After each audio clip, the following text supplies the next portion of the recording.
లేకుండా తనంత తాను నిద్రని తన వశంలో ఉంచుకున్నవారు కారు. అలా ఉంచుకునేది ఎప్పుడు? నేను మొట్టమొదట మీకు మనవి చేసినట్టుగా ఉపాసన కాలమునందు ఆయన కన్నులు మూసుకుని నిద్ర యొక్క భంగిమని పట్టి మన యొక్క ఆంతర్యములను పరిశీలనం చేసినప్పుడు మాత్రమే. కానీ ఇప్పుడు పరాశక్తి ఆయనకి నిద్రని ఇచ్చి నిద్రకి వశుణ్ణి చేసినప్పుడు మాత్రం కాదు. అందుకని ఆయన లేవలేదు, ఇప్పుడు గ్రహించాడు శ్రీ బ్రహ్మగారు. అంటే ఏది తెలుసుకున్నాడు? తత్వాన్ని తెలుసుకున్నాడు. అంటే 4 ముఖములతో వేదములు చెప్పేవాడైనా, లోకములను సృష్టించేవాడైనా, నారాయణుని యొక్క నాభికమలంలోంచి పుట్టినవాడైనా పరతత్వం తెలిసి ఉండాలా అంటే తెలియక్కర్లేదు. ఒక్కొక్కప్పుడు తెలిసి ఉండవచ్చు. ఇప్పుడు ఆయనకి ద్యోతకమైంది. ద్యోతకమై ఇప్పుడు అంటున్నాడు ఒక మాట, యోయస్య వశమాపన్న సతస్య కింకరక్కిల తస్మాచ్చ యోగ నిద్రేయం స్వామిని మాపతేర్సరే. అమ్మా, ఒకడు వేరొకడి వశంలో ఉంటే ఆ ఎవడు వశంలో ఉన్నాడో వాణ్ణి కింకరుడు అని పిలుస్తారు. ఇప్పుడు నా ఇంట పని చేసే దాసి ఒకరు ఉన్నారనుకోండి, ఆవిడ ఎప్పుడు వెళ్ళిపోదామంటే అప్పుడు వెళ్ళిపోవచ్చా అంటే అన్ని వేళలా కుదరకపోవచ్చు. ఇవాళ కొంచెం పని ఎక్కువగా ఉందమ్మా, ఊరి నుంచి వచ్చాం కదా, పంచెలు ఉన్నాయి చాలా, కాస్త ఒక 4 పంచెలు ఉతికి ఆరాయి అంటే ఆవిడ వెళ్ళిపోదామనుకున్నా ఇంకొక 4 పంచెలు ఉతికి వెళ్ళడం ఆలస్యం కావచ్చు. కాబట్టి వేరొకరి వశమునందుండి పనిచేసేటటువంటి వాళ్ళని కింకరులు అని పిలుస్తారు.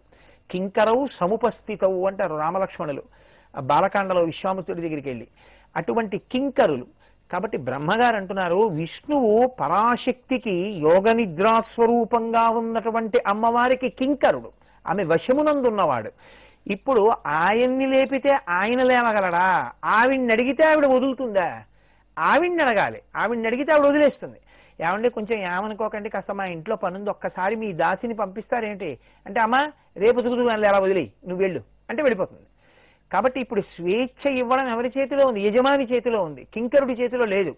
కాబట్టి పరాశక్తి నిద్ర నుంచి విడిపించాలా? తాను విడిపించుకోగలడా అంటే తాను విడిపించుకోలేడు, ఆమెకు వశవర్తి అయి ఉన్నాడు. ఇది అంటే ఎవరి అధికారము సార్వభౌమాధికారమో చూపిస్తున్నారు. కాబట్టి ఇప్పుడు ఎవరిని అడగాలి? పరాశక్తిని అడగాలి. అమ్మా విష్ణువుని విడిపించు, విష్ణువుని నువ్వు యోగ నిద్ర నుండి విడిపిస్తే ఆయన మళ్ళీ ఒక్కసారి పైకి లేచి స్థితికారుడు కనుక రాక్షస సంహారం చేసి నన్ను రక్షిస్తాడు. కాబట్టి తల్లి నువ్వు విడిచిపెట్టాలి. ఇప్పుడు యోగ నిద్రని స్తోత్రం చేశారు. యోగ నిద్ర ఒకరు, అమ్మవారు ఒకరు కాదు, అమ్మవారే యోగ నిద్ర. మీరు చూడండి, లోకంలో డిస్ట్రిక్ట్ కలెక్టర్ అండ్ మెజిస్ట్రేట్ అని ఉంటారు. డిస్ట్రిక్ట్ కలెక్టర్ అండ్ మెజిస్ట్రేట్ అంటే కలెక్టర్గా ఓసారి మెజిస్ట్రేట్గా ఓసారి ఉంటారని కాదు. కలెక్టర్ గారిలోనే మెజిస్ట్రేట్ ఉంటాడు, మెజిస్ట్రేట్లోనే కలెక్టర్ గారు ఉంటారు. కలెక్టర్ గారు ఎక్కడికో వెళ్ళారు, ఒక ఆఫీస్కి ఆకస్మిక తనిఖీ చేస్తున్నారు, అక్కడ సరిగ్గా పని జరగట్లేదని తెలిసింది, అంతే. అకస్మాత్తుగా అక్కడ ఉన్న ఫైల్స్ అన్నింటినీ కూడా సీల్ చేసేసి తీసుకెళ్ళిపోతారు. అంటే ఆయనలో మెజిస్టీరియల్ పవర్స్, న్యాయమూర్తి అధికారం పైకి వచ్చింది. ఆయనలోనే ఉంటుంది న్యాయమూర్తి అధికారం, అది ఎప్పుడు కావాలంటే అప్పుడు పైకి వస్తుంది. అలాగే కలెక్టర్గా ఆయన అధికారం అలాగే ఉంటుంది. ఆయన ఆఫీస్ నుంచి బయటకు వచ్చేస్తున్నారు, ఓ నిరుపేద కనపడే అయ్యగారు మిమ్మల్ని కలుద్దాం ఎప్పటి నుంచో చూస్తున్నాను, బహుదరిద్రుణ్ణి, ఒక్క 2 ఎకరాలు బంజరు పొలం ఇప్పించండి అన్నాడు. తప్పకుండా మహాజర్ రాసి పట్రా, వెంటనే 2 ఎకరాల పొలం ఇచ్చేశారు. ఇవ్వగలరా? కలెక్టర్గా అక్కడ ఇచ్చేయగలరు, మెజిస్ట్రేట్గా సీల్ చేయగలరు. ఇలా ఉండాలంటే ఓసారి, ఇలా ఉండాలంటే ఓసారి ఉంటుంది ఏమిటి? అలా ఏమి ఉండదు. డిస్ట్రిక్ట్ కలెక్టర్ అండ్ మెజిస్ట్రేట్ ఒక వ్యక్తిలోనే ఉన్నట్టు యోగ నిద్రాస్వరూపంగా తన అధికారాన్ని చలాయించగలిగినటువంటి శక్తి అమ్మవారి ఎందే ఉంది. కానీ ప్రయోజనం యోగ నిద్రాస్వరూపంగా విష్ణువుని విడవాలి. అందుకని ఆ యోగ నిద్ర పరాశక్తి కన్నా భిన్నం కాదు. అందుకని పరాశక్తిని యోగ నిద్రగా స్తోత్రం చేశారు అప్పుడు బ్రహ్మగారు. కీర్తిస్తధామతి ధృతి కిల కాంతిరేవ శ్రద్ధారతిశ్చ సకలేషు జనేషు మాతః నాథ పరం కిల వితర్కశతైః ప్రమాణ ప్రాప్తం మయా యదిహ దుఃఖ గతిం గతేన త్వం చాత్ర సర్వ జగతాం జననీతి సత్యం నిద్రాళుతాం వితరతా హరిణాత్ర దృష్టం త్వం దేవి వేద విదుషామపి దుర్విభాష్య తవ దుర్విభావ్య వేదోపి నూనమఖిలార్థతయా న వేద కస్తే చరిత్రమఖిలం భువి వేద ధీమాన్ నాహం హరి నచ భువో న సురా తధాన్యే జ్ఞాతుం క్షమాశ్చ మునయోన మమాత్మజాశ్చ దుర్వాచ్య ఏవ మహిమా తవ సర్వలోకే యజ్ఞేషు దేవి యది నామ నతే వదంతి స్వాహేతి వేద విదుషో హవనే కృతేపి న ప్రాప్నువంతి సతతం మకభాగదేయం దేవాస్త్వమేవ విభుదేష్యపి వృత్తిదాసి అన్నారు. ఆయన స్తోత్రం చేస్తూ అమ్మా కీర్తి ధృతి మతి అన్ని స్వరూపాలు నీవే అయి ఉన్నావు, వేదములు నువ్వే అయి ఉన్నావు, నీ ఊపిరే వేదము, నేను నా ఊపిరి వేరు కానట్టే పరాశక్తి ఊపిరి వేరుకారు, కాబట్టి వేదమే ఆవిడ. అమ్మా అటువంటి వేదస్వరూపిణి అయినటువంటి తల్లివి, నీవే నన్ను రక్షించాలి. నిద్రాస్వరూపంతో శ్రీ మహావిష్ణువుని నువ్వు ఇవాళ ఇలా కట్టి పడేశావు. ఆయన నేను ఎంత లేపినా లేవట్లేదు, రాక్షసుల వలన నాకు భయంకరమైన ప్రమాదం వచ్చింది, మధుకైటబులు నన్ను నిగ్రహిస్తున్నారు. తల్లి యజ్ఞేషు దేవి ఇది నామ నతే వదంతి స్వాహేతి వేద విదుషో హవనే కృతేపి. ఒక చిత్రమైన మాట చెప్తున్నారు బ్రహ్మగారు. అమ్మా లోకంలో ఎంతమంది దేవతలకైనా సరే వాళ్ళ ప్రీతి పొందడానికి యజ్ఞం చేసేటప్పుడు హవిస్సునివ్వచ్చు. పిలిచేటటువంటి దేవతల యొక్క పేర్లు మారతాయి. నారాయణ పిలుస్తాం, శివ పిలుస్తాం, సూర్య పిలుస్తాం, వరుణ పిలుస్తాం. కానీ ఎవరిని పిలిచినా ఇది పట్టికెళ్ళి ఇవ్వగలిగినటువంటి శక్తిగా అగ్నిహోత్రుని యందు వ్రేల్చేటప్పుడు మంత్రంలో వాడేటటువంటి మాట ఒకటి మాత్రం ఎప్పుడూ ఒకటే అయి ఉంటుంది. స్వాహేతి, నమో నారాయణాయ స్వాహ, వరుణాయ స్వాహ అని అదే స్వాహ స్వాహ అంటుంటాం. ఆ స్వాహ అన్నమాట స్వాహాదేవి అన్న పేరుతో అమ్మవారే ఇక్కడి హవిస్సు అక్కడ పడేటట్టు, అక్కడ హవిస్సు అగ్ని పట్టుకుని వెళ్ళి దేవతలకు ఇచ్చేటట్టు, దేవతలది పుచ్చుకునేటట్టు ఇన్ని కదలికలగా మార్చేటటువంటి స్వరూపం అమ్మవారి యొక్క శక్తి. అంత వేగంగా ఉంటుంది ఆ ప్రక్రియ. కాబట్టి అమ్మ స్వాహాకారం చెప్పకపోతే యజ్ఞాలే లేవు, యజ్ఞాలు లేకపోతే దేవతలకు అన్నం లేదు, దేవతలకు అన్నం లేకపోతే వాళ్ళు తృప్తి పొందరు, వాళ్ళు తృప్తి పొందితే వానలు కురిపిస్తారు, వానలు కురిపిస్తే మనుష్యులు అన్నం తింటారు, మనుష్యులు అన్నం తింటే మళ్ళీ యజ్ఞం చేస్తారు, మళ్ళీ యజ్ఞం చేస్తే దేవతలు అన్నం తింటారు. ఇంత సృష్టి నడుస్తోందంటే మనుష్యులు ఇక్కడ సమస్త భోగములను అనుభవిస్తున్నారంటే పంటలు పండాలి, పంటలు పండాలంటే వాళ్ళు తిన్న అన్నంలో కొంత భాగాన్ని తీసి దేవతలకు యజ్ఞం చేయాలి, ఆ అన్నం దేవతలు తినాలి, తిని తృప్తి పొంది దేవతలు వర్షం కురిపించాలి, వర్షం వల్ల పంటలు పండి మళ్ళీ మనుషులు అన్నం తినాలి, మళ్ళీ మనుషులు యజ్ఞం చేసి దేవతలకు అన్నం పెట్టాలి. ఈ చక్రాన్ని అంతటినీ ఎవరు నడిపిస్తున్నారు? స్వాహ అన్న నీ నామం, నీ పేరు, నీ శక్తి, నీ రూపం నడిపిస్తోంది ఈ బ్రహ్మాండాన్ని. ఇంత గొప్ప తల్లివి నువ్వు. కాబట్టి తల్లి నీవు అనుగ్రహించి ఆ శ్రీ మహావిష్ణువుకి పట్టుకున్నటువంటి నిద్ర విడిపించేశావా? ఆయన నన్ను రక్షిస్తాడు స్థితికారుడు కనుక, నువ్వు ఆయనకు ఆ కర్తవ్యాన్ని అప్పజెప్పావు కనుక, కాబట్టి అమ్మ విడిచిపెట్టవలసింది అని ప్రార్థన చేశారు. అప్పుడు తల్లి ఒక్కసారి విడిచిపెట్టేసింది. విడిచిపెట్టేగాని విస్పందిత శరీరోసౌ యదా జాతో జనార్దన ధాతా పరమికాం ప్రాప్తో ముదం దృష్టా హరిం తతః. ఒక్కసారి ఆ నిద్ర విడిచిపెట్టగానే ఆ కన్నులు తామరపత్రములు తెరిచినట్టుగా ఇలా తెరిచి ఒళ్ళు విరుచుకుని ఒక్కసారి ఆ ఒళ్ళు విదిల్చుకుంటారే, విరిచారంటారు, అలా ఒళ్ళు విదిల్చుకుని లేచి నిలబడినటువంటి ఆ విష్ణు రూపాన్ని చూసి ధాత ఆ బ్రహ్మగారు ఎంతో ముదాన్ని, ఎంతో సంతోషాన్ని పొందారు. పొందిన తరువాత బ్రహ్మగారు శ్రీ మహావిష్ణువుకి విజ్ఞాపన చేశారయ్యా, మధుకైటభులు అనేటటువంటి రాక్షసులు వీళ్ళిద్దరు నువ్వు నిద్రపోతూ ఉండగా నీ కర్ణ మలంలోంచి పుట్టారు, వీళ్ళు నన్ను ఈ పదవిలో ఉండకూడదు అని నిగ్రహిస్తున్నారు, నేను వారితో యుద్ధము చేయగలిగిన సమర్థుడను కాను, స్థితికారుడమైన నిన్ను నిద్ర లేపితే నిద్ర లేవలేదని యోగమాయాస్వరూపమైన పరాశక్తిని ప్రార్థన చేసి నిన్ను ఆవిడ నుంచి విడిపించాను, కాబట్టి ఇప్పుడు నువ్వు నీ శక్తిని ప్రదర్శించి ఆ రాక్షసుల్ని నిగ్రహించి నాకు రక్షణ కల్పించవలసింది అని ప్రార్థన చేశారు. శ్రీ మహావిష్ణువు ఆ మధుకైటభులతో యుద్ధం చేశారు. ఎన్ని సంవత్సరములు యుద్ధం చేశారు? వాళ్ళిద్దరు ఒక పక్క, విష్ణు ఒక్కరు ఒక పక్క. ఎందుకు యుద్ధం చేస్తున్నారు? వాళ్ళిద్దరినీ చంపాలి. వాళ్ళిద్దరు ఎందుకు యుద్ధం చేస్తున్నారు? ఒంట్లో బలం ఉంది కాబట్టి. వాలి కనపడ్డ వాళ్ళందరితో యుద్ధం చేయడం, ఒంట్లో బలం ఉంది కాబట్టి. రావణాసురుడు అందరి దగ్గరికి వెళ్ళి యుద్ధం చేయడం, ఇదో అహంకారం. వాళ్ళిద్దరు ఎందుకు యుద్ధం చేస్తున్నారు? ఇంత శక్తి అమ్మవారు ఇచ్చింది, ఇంత శక్తి ఉందని ఉత్తినే కూర్చుంటే వాళ్ళకి తోచదు, కాబట్టి ఎవరినో ఒకళ్ళని కొడుతూ ఉండాలి, ఎవరో ఒకళ్ళని బాధ పెడుతూ ఉండాలి, అందుకు యుద్ధం చేస్తున్నారు వాళ్ళు. ఇది రాక్షస ప్రవృత్తి అంటే. తప్ప వాళ్ళకి విష్ణువుతో ఏమైనా కోపానికి కారణం ఉందా, వీళ్ళ ఇద్దరి మధ్య యుద్ధానికి ఏదైనా హేతు ఉందా? ఏమీ లేదు. ఏమీ లేకపోయినా ఎందుకు యుద్ధం చేస్తున్నావు? ఒంట్లో బలం ఉంది, మనసులో అహంకారం ఉంది, ఈ రెండు చాలు యుద్ధం చేయడానికి.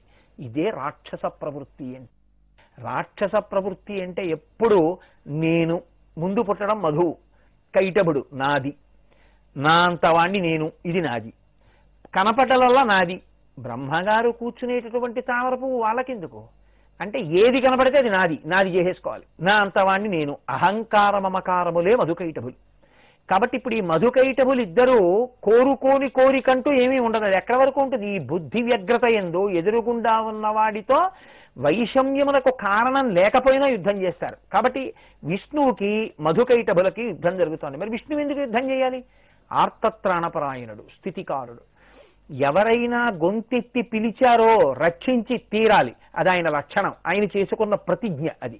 అందుకే అది స్థితికార లక్షణంలో ఉండేటటువంటి గొప్ప గమ్మత్తు. దీన్ని దేవీ భాగవతంలో కన్నా ఇంకా అద్భుతంగా చూపిస్తారు. భాగవతంలో గజేంద్ర మోక్ష ఘట్టంలో అప్పటి వరకు ఎన్నడూ భగవంతుడికి పూజ చెయ్యనటువంటి గజేంద్రుడు ఒకసారి మొసలి వచ్చి పట్టుకుని తన ఒంట్లో ఓపికంతా అయిపోయి మృత్యువుకి బాగా దగ్గరైపోయిన తరువాత ప్రార్థన చేశాడు. ప్రార్థన చేసినప్పుడు కూడా ఎలా ప్రార్థన చేశాడు? ఫలానా వారు వచ్చి తనని రక్షించాలని ప్రార్థన చేయలేదు.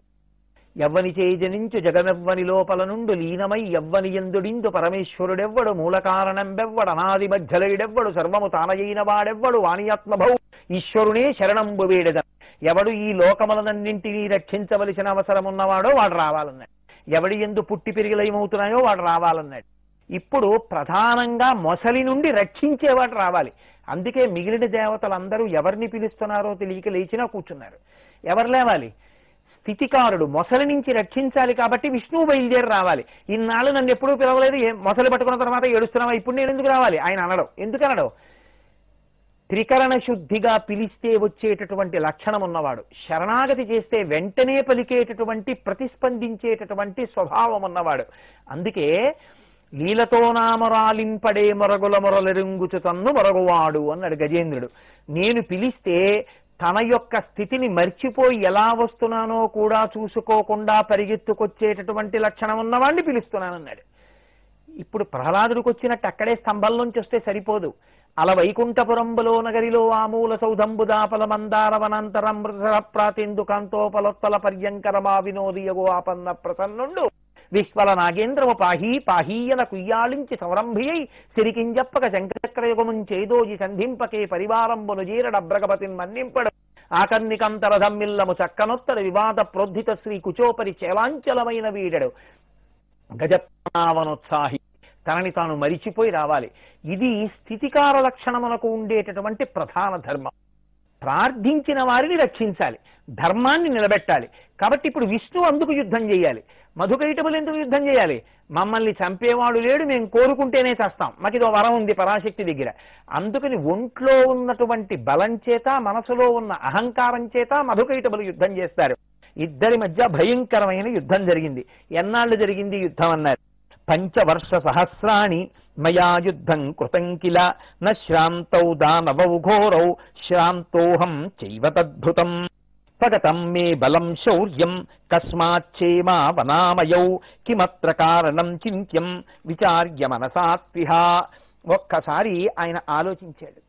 అరే 5000 సంవత్సరముల యుద్ధం చేశాను, ఇప్పటికి ఇంత యుద్ధం చేసినా వీరిద్దరూ నా చేత నిగ్రహింపబడలేదు. వీళ్ళిద్దరూ యుద్ధం చేస్తూనే ఉన్నారు, మరణించట్లేదంటే వీళ్ళకింత శక్తి ఎక్కడిది? కాసేపు అసలు ఆలోచించాలి. ఇలా యుద్ధం చేస్తే కుదరదు. ఎక్కడిదో ఆలోచిస్తే తప్ప వీళ్ళని మట్టు పెట్టడం కుదిరే విషయం కాదు. కాబట్టి ఆయన అలిసిపోయిన వాడై అలిసిపోయినట్టే ఒక చోట కూర్చున్నాడు. వాళ్ళిద్దరూ, వాళ్ళకి యుక్తాయుక్త విచక్షణ ఉంటుందండి, ధర్మం ఏముంటుంది?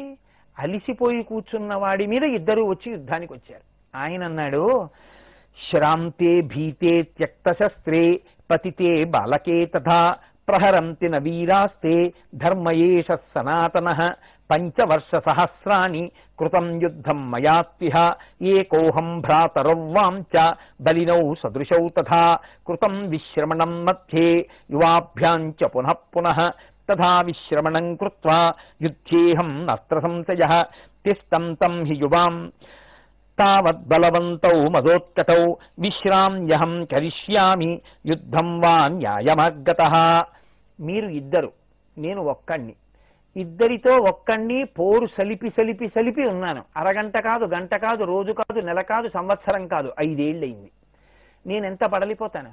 ఇద్దరు కాబట్టి ఒకరు యుద్ధం చేస్తుంటే ఒకరు నిలబడి విశ్రాంతి తీసుకుంటున్నారు. నాకు అది కుదరలేదే.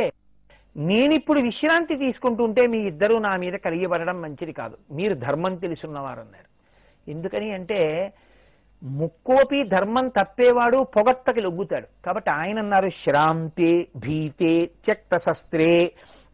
ఎప్పుడూ కూడా జంకిన వాణ్ణి, అలిసిన వాణ్ణి, అస్త్రాన్ని విడిచిపెట్టేసినటువంటి వాణ్ణి, పడిపోయిన వాణ్ణి, చిన్నపిల్లవాణ్ణి, ఇలాంటి వాళ్లతో యుద్ధం చేయకూడదు. నేను అలిసిపోయి ఉన్నాను, పక్కన విశ్రాంతి కోసం కూర్చున్నాను. ఇప్పుడు మీరు నన్ను ఇలా ఇబ్బంది పెట్టడం బాగులేదు. కాబట్టి మీరు కొంతసేపు నాతో యుద్ధం చెయ్యొద్దన్నారు. వాళ్ళన్నారు వాళ్ళకి కూడా కావలసింది ఏమిటంటే యుద్ధం కావాలి. ఇప్పుడు ఈయన కాని పడిపోయాడనుకోండి, వాళ్ళ ఊహలో పడిపోతే వాళ్ళకి యుద్ధం చేసే అవకాశం ఇది. అందుకని వాళ్ళన్నారు నద్వద్య శరణం యామి విద్యాం శక్తి సుకామదాం వినా తయా నసిద్ధ్యంతి కామాః సమ్యక్ ప్రసన్నయా.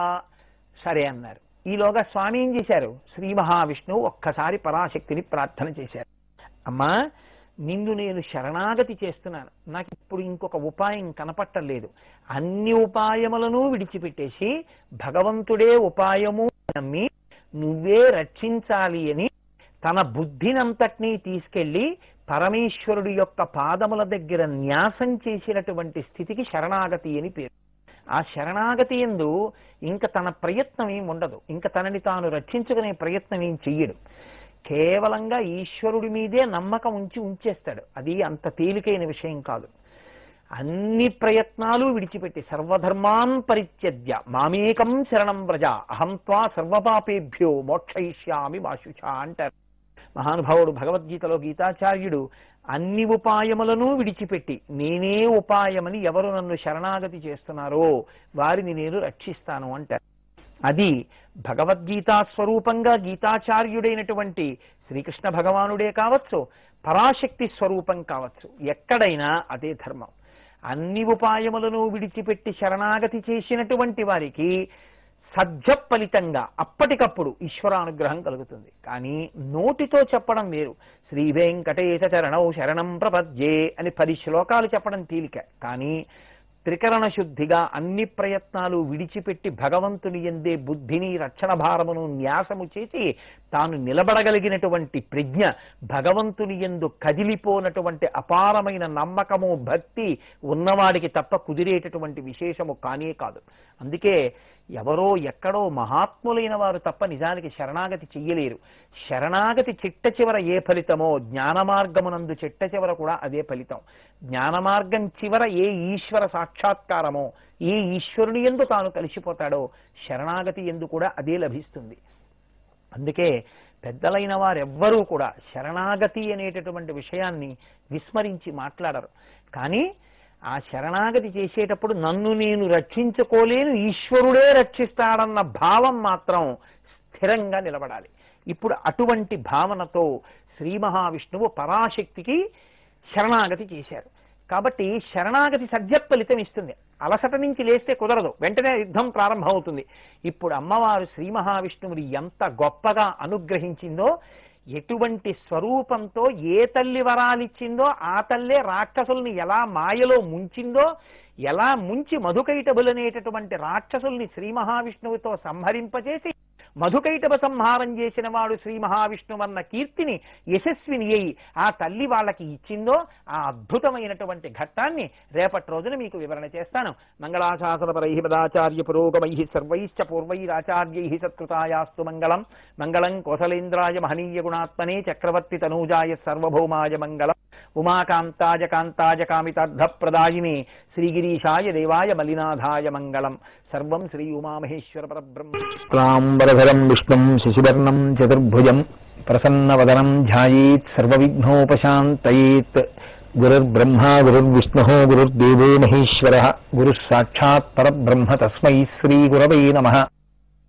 వాగర్ధావివ సంపృక్తౌ వాగర్ధ ప్రతిపత్తయే జగత పితరౌ వందే పార్వతీ పరమేశ్వరౌ వ్యాసాయ విష్ణురూపాయ వ్యాసరూపాయ విష్ణవే నమో వై బ్రహ్మనిధయే వాసిష్ఠాయ నమో నమః. హరి ఓం. నిన్నటి రోజు మధుకైటబులనేటటువంటి రాక్షసులతో యుద్ధం చేసి అలిసిపోయినటువంటి శ్రీ మహావిష్ణువు ఇంత గొప్ప శక్తి వీరి ఎందు ప్రచోదనం అవడానికి కారణమేది? కేవలం యుద్ధం చేసి వీరిని గెలవడం కష్టంగా కనిపిస్తోంది కనుక ఎవరి వలన వీళ్ళని నేను గెలవగలను అన్న విషయాన్ని బాగా ఆలోచన చేసిన వారై ఇప్పుడు ఇక తన శక్తితో గెలవడం అనేటటువంటిది కష్టంగా కనిపించిన కారణం చేత ఏ తల్లి అనుగ్రహము తోడైతే తప్ప తాను మధుకైటభుల్ని సంహరించడం సాధ్యం కాదని తెలుసుకున్నారో ఆ పరాశక్తిని శరణాగతి చేసినటువంటి ఘట్టం దగ్గర మనం ఉన్నాం. అందులో ఆయన అమ్మవారిని స్తోత్రం చేస్తూ ఆ శ్రీ విద్యాశక్తిని ఒక మాట అంటారు.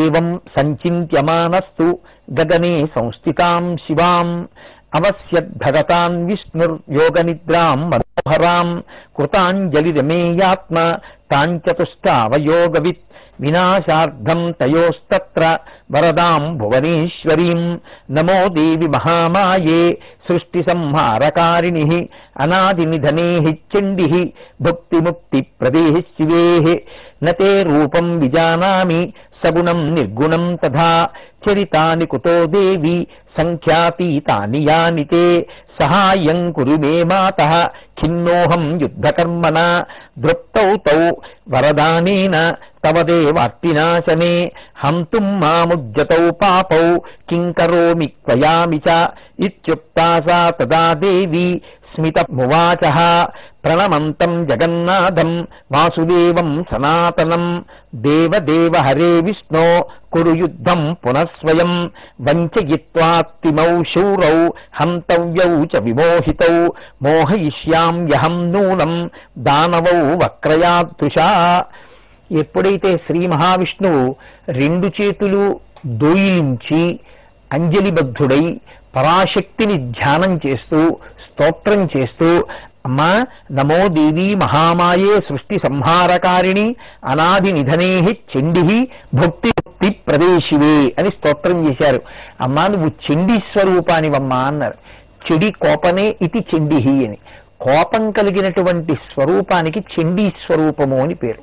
అయితే ఇక్కడ మీరు ఒక విషయాన్ని దృష్టిలో పెట్టుకోవలసి ఉంటుంది. చండీ హోమం చేస్తాం కదా, చండీ స్వరూపం కోపం కలిగినదైతే అమ్మవారిని స్తోత్రం చేయడం ఎందుకు అంటే, చండీ స్వరూపం కోపం కలిగినది అంటే మీ మీద నా మీద కోపం కలిగినది అని కాదు. ఎవరు లోకాన్ని పాడు చేస్తున్నారో, ఎవరు ధర్మాన్ని పాడు చేస్తున్నారో, ఎవరు వేదాల్ని పాడు చేస్తున్నారో, ఎవరు భగవద్భక్తిని పాడు చేస్తున్నారో అటువంటి వారి మీద కోపం ఉన్న తల్లి. ఇప్పుడు ఆవిడికి వారి మీద కోపం ఉండడం మనకి అనుగ్రహం. ఎందుకని? భక్తుడైన వాడికి భయం లేదు. ఇదే శంకరాచార్యుల వారు సౌందర్యలహరి చేస్తూ ఒక మాట అంటారు. నఖైర్నాక స్త్రీణాం కరకమల సంకోచ శిశిభిః తరుణాం దివ్యానాం హసతి యువతే చండిచరణౌ ఫలాని స్వస్యేభ్యః కిసలయకరాగ్రేణ దదత దరిద్రేభ్యో భద్రాం శ్రియమనిశమహ్నాయ దదతౌ అంటారు. అమ్మా కల్పవృక్షం దగ్గరికి వెళ్ళి నమస్కరించి కోర్కె చెప్పుకొని అది పువ్వు పూచి కాయ కాసి పండై అప్పుడు దేవతల యొక్క కోర్కెలు తీర్చడానికి యోగ్యమైన స్థితిలో ఉంటుంది. కానీ మాకో ఆ భయం లేదు. మేము ఎక్కడ ఉన్నా మాకు ఏదైనా ఆర్తి కలిగినప్పుడు ఒక్కసారి నీ పాదార విందములను స్మరించి ధ్యానం చేస్తాం, నమస్కారం చేస్తాం. మాకు అది చేత కదా ప్రణిపాతం చేస్తాం. ఉన్నవాళ్ళం ఉన్నట్టే స్వర్ణదండం పడిపోయినట్టుగా పడిపోతాం. రామాయణంలో త్రిజట అంటుంది, ప్రణిపాత ప్రసన్నాహి మైథిలీ జనకాత్మజ అవమేషా పరిత్రాతం రక్షస్వో మహతో భయాత్ అంటుంది. మీరు క్షమార్పణ కూడా చెప్పక్కర్లేదు. అమ్మవారికి దోషం చేస్తే అమ్మవారి ముందు ఒక స్వర్ణదండం పడిపోయినట్టు పడిపోయినంత మాత్రం చేత అమ్మవారు ప్రీతి చెంది అనుగ్రహిస్తుంది. ఎందుకు అనుగ్రహించాలి అంటే, ప్రణిపాతం అంటే నేల మీద పడిపోవడం. నేల మీద ఎంత పడిపోవడం? ఇంకా పడిపోవడానికి అవకాశం లేనంత పడిపోవడం. నేల మీద పడిపోయిన వాడిని ఇంకా పడంటే ఏం పడతాడు? ఇంకా పడ్డానికి ఏం లేదు, ఎంత పడాలో అంత పడిపోయాడు. అమ్మవారి ముందు పడిపోవడం అంటే, అమ్మా నువ్వు నాకు బుద్ధి ఇచ్చినా వాక్కిచ్చినా మనుష్య జన్మిచ్చినా ఎంత కింద పడిపోవాలో అంత పడిపోయాను. అన్ని తప్పులు చేశాను తప్ప పైకి ఎక్కిన వాళ్ళను కాను. ఇప్పుడు ఇంత కింద పడిపోయిన వాడిని నువ్వు ఎందుకు రక్షించాలి అంటే నువ్వు దయగలిగిన దానవు కనుక. కాబట్టి పడిపోయిన వాడిని రక్షించాలంటే నించున్నవాడు ఏం చేయాలి? తాను వంగుని పైకి లేపాలి. తనెందుకు వంగడం? తనేం పడిపోలేదుగా, తను నించున్నాడుగా, తను వంగడం ఎందుకు? తను వంగడం పడిపోయిన వాడిని లేపాలనేటటువంటి దయచేత. అమ్మా నీకు ఆ దయ ఉంది, నేను తప్పు చేసి పడిపోయిన వాడిని, కాబట్టి నువ్వు తప్ప నన్ను ఎవరు రక్షిస్తారు? కాబట్టి నువ్వు నన్ను రక్షించు, ఎంత ఇంకా పడడానికి లేదో అంత పడిపోయిన వాడిని అమ్మా అని చెప్పడానికి నేల మీద పడిపోతారు అమ్మవారి దగ్గర. దాన్ని ప్రణిపాతము అంటారు, స్వర్ణదండం పడిపోయినట్టు పడిపోవడం. కాబట్టి అమ్మా నువ్వు అంత దయ్య కలిగిన దానివి, నువ్వు భువనేశ్వరివి. భువనేశ్వరి అంటే శక్తినివ్వగలిగినటువంటి దానివి. ఎంత శక్తిని? నా ఎదురుగుండా ఉన్న వాళ్ళని సంహరించడానికి కావలసినటువంటి బుద్ధిశక్తిని, శరీర శక్తిని, రెండిటినీ నువ్వు ఇవ్వగలవు. కాబట్టి ఇది నీ వలన సాధ్యం అవ్వాలి తప్ప నా వలన సాధ్యమయ్యేటటువంటి పనిగా కనపట్టలేదు. కాబట్టి తల్లి నువ్వు నన్ను అలా కృప చెయ్యవలసింది అని శ్రీ మహావిష్ణువు అమ్మవారిని స్తోత్రం చేశారు. ఆ తల్లండి ఒక్కసారి శ్రీ మహావిష్ణువుకి అంతరిక్షంలోంచి వాగ్రూపంలో ఆ తల్లి అనుగ్రహించింది. వంచయిత్వా తిమౌ శూరౌ హంతవ్యౌ చ విమోహితౌ మోహయిష్యామ్యహం నూనం దానవౌ వక్రయాదృశా. నేను వాళ్ళని వక్రమైన దృష్టితో చూస్తాను. నేను అలా చూసినప్పుడు వాళ్ళు వంచింపబడతారు. వంచింపబడము అన్న మాట శరీర బలానికి సంబంధించింది కాదు, మనస్సుకి సంబంధించింది. బుద్ధి వంచింపబడింది అంటారు. అంటే వాళ్ళ బుద్ధి మోహానికి గురయ్యేటట్టుగా నేను చేస్తాను. వాళ్ళ బుద్ధి యుద్ధం మీద లేకుండా చేసేస్తాను. వాళ్ళ బుద్ధి సక్రమంగా లేకుండా చేసేస్తాను. అలా అవడానికి ఏం చెయ్యాలో అది చేస్తాను. దాన్ని అవకాశంగా తీసుకుని నువ్వు వాళ్ళని చంపి నీకు నేను అలా ఉపకారం చేస్తానండి. ఇదే చాలా చిత్రమైనటువంటి స్వరూపం మనకి ఆర్షధర్మంలో. భగవంతుడు మిమ్మల్ని నవ్వించడానికి మీ శత్రువుల్ని ఏడ్పిస్తాడు. మీరు ఏడుస్తుంటే ఉపశాంతి పొందడానికి వాడి కాళ్ళు పట్టుకుంటేనే మిమ్మల్ని నవ్విస్తాడు. భయనాశన అని విష్ణు సహస్రంలో ఆయనకి నామం. ఆయనే భయపెడతాడు, ఆయనే భయం నుంచి పైకి తీసుకొస్తాడు. భయపెట్టేవాడోడు మిమ్మల్ని భయంలోంచి పైకి తీసుకొచ్చేవాడు అని ఇద్దరు ఉండరు. భయపెట్టినా ఈశ్వరుడు. ఎందుకు భయపెట్టాలి? చేసిన పాపాన్ని దృష్టిలో పెట్టుకుని మీకు కష్టాన్ని ఇచ్చి బాధ పెట్టి భయపెట్టేవాడు ఈశ్వరుడే. మళ్ళీ అయ్యో ఈశ్వరా ఇంత తప్పు చేశాను నన్ను మన్నించు అని ఆయన పాదములు పట్టుకున్నప్పుడు అయ్యో పోన్లే ప్రార్థన చేస్తున్నాడు, శరణాగతి చేస్తున్నాడు, కాళ్ళ మీద పడుతున్నాడు, నేను కాకపోతే ఎవరు మన్నిస్తారని మన్నించి మీ భయాన్ని తీసి మిమ్మల్ని రక్షించేటటువంటి వాడు ఈశ్వరుడే. కాబట్టి రెండూ ఈశ్వరుడే చెయ్యాలి తప్ప మిమ్మల్ని భయపెట్టడానికి ఓడు మిమ్మల్ని రక్షించడానికి ఓడు ఉండరు సనాతన ధర్మంలో. సనాతన ధర్మంలో రెండూ ఒకళ్ళే చేస్తారు. కాబట్టి ఇప్పుడు ఆ తెల్లంది ఘోర అఘోర రూపములు అంటారు. ఒక రూపంతో పాడు చేయడం, భయపెట్టడం, ఒక రూపంతో రక్షించడం. నేను ఏ రూపంతో నిలబడతానో ఆ రూపం నిన్ను రక్షిస్తుంది, అదే రూపం వాళ్ళని పాడు చేస్తుంది. ఇది అమ్మవారి యొక్క గొప్పతనం. అందుకే ఒకే సీతమ్మ శిశుపావృక్షం కింద కూర్చునుంటే పైనుంచి చూస్తున్న హనుమకి జగన్మాతగా, రామచంద్రమూర్తి ఇల్లాలిగా, తనకి తల్లిగా, త్రైలోక్య పావనిగా కనపడితే స్తోత్రం చేశారు. అదే సీతమ్మ రావణాసురుడికి 10 తలకాయలున్నా అనుభవైక వేద్యమైన వస్తువుగా, అందమైన కాంతగా కనపడింది. అనరాని మాటలు అన్నాడు. తన అన్న మాటల చేత తను వర్ణించడానికి కావలసినంత పాపాన్ని మూటకట్టుకుని సిద్ధమైపోయాడు. ఇదే మనకి పెద్దవాళ్ళు అందుకే చెప్తారు, అమ్మవారు మాయాస్వరూపిణి. నువ్వు ఆవిడ వంక తిరిగి నమస్కరించావా నిన్ను ధరిస్తుంది. నా అంత వాణ్ణి నేనన్నావా ఎంత పాడవ్వాలో అంతా పాడైపోతాం. కాబట్టి పాడవడం కూడా శక్తి వినియోగం వల్లే, బాగుపడినా శక్తి వినియోగం వల్లే. అక్రమాలిన మాటలన్నీ మాట్లాడాడు, పాడయ్యాడు. ఈశ్వరనామం చెప్పాడు, తరించాడు. ఈయన మాట్లాడాడు, ఆయన మాట్లాడాడు. ఇద్దరిది శక్తి వ్యయమే. కానీ ఈయన తరించాడు, ఆయన పాడైపోయాడు.